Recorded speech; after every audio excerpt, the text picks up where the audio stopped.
Hey guys, we're continuing to go through Mark chapter 13, where Jesus drops this bombshell on his disciples that the temple is going to be completely destroyed. It's going to be completely leveled. Not one stone is going to be left upon another. And the disciples had questions. What and when? And Jesus just gave them the what. He told them what the sign would be. That when they see the abomination of desolation. Over in Luke chapter 21 and verse 20, he says, when you see the armies surrounding Jerusalem, when you see them marching on to sacred ground, and beginning to surround the city, you better get out of there, flee to the mountains. And that's exactly what the Christians did. We see the Jews, they had rejected God's prophets, and now they rejected his son, and they were about to kill him, and there were going to be consequences. So let's pick up in verse 24. But in those days after the tribulation, the sun will be darkened, and the moon will not give its light. The stars of heaven will fall, and the powers of the heavens will be shaken. Then they will see the Son of Man coming in the clouds with great power and glory. And then he will send his angels and gather together his elect from the four winds, from the furthest parts of the earth to the farthest parts of the heaven. We really struggle with this section because it sounds like the end of the world. But when we familiarize ourselves with the Old Testament prophets and some of the things that they said, we're going to recognize a lot of the phrasing that Jesus uses in this section. Like when he talks about the sun dimming and the moon not giving its light and the stars falling, that sounds tragic. I mean, it sounds like doomsday.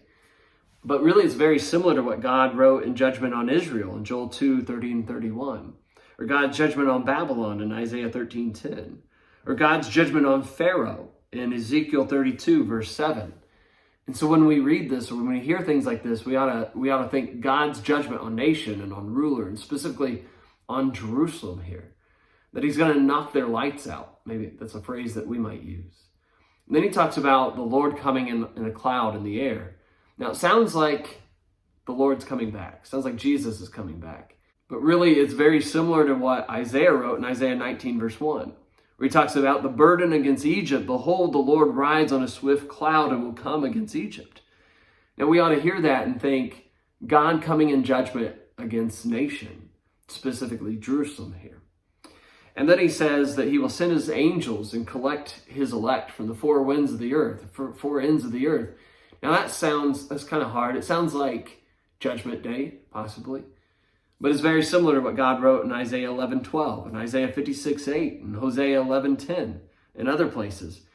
Now this is the idea of God gathering, protecting, blessing, and caring for his people while he judges the nations and their enemies around them. This is God's judgment language. Specifically, this is God's judgment against the Jews, against Jerusalem, the hub of the Jewish religion.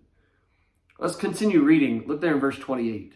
Now learn this parable from the fig tree. When its branches has already become tender and puts forth leaves, you know that summer is near. So you also, when you see these things happening, know that it is near at the doors. Surely I say to you, this generation will by no means pass away till all these things take place. Heaven and earth will pass away, but my words will by no means pass away. Jesus tells this parable about this fig tree. It's the idea of this season. It's like going outside and seeing the leaves and feeling the fresh air and hearing the birds. And you know that summer is near. And the same thing would be with these things. When they saw the fruit, when they saw the armies coming, that they know that the time is near, that when one stone would not be left upon another. And so we figure out, and Jesus says that all these things would take place in this generation. And that word for generation is talking about a 40-year span.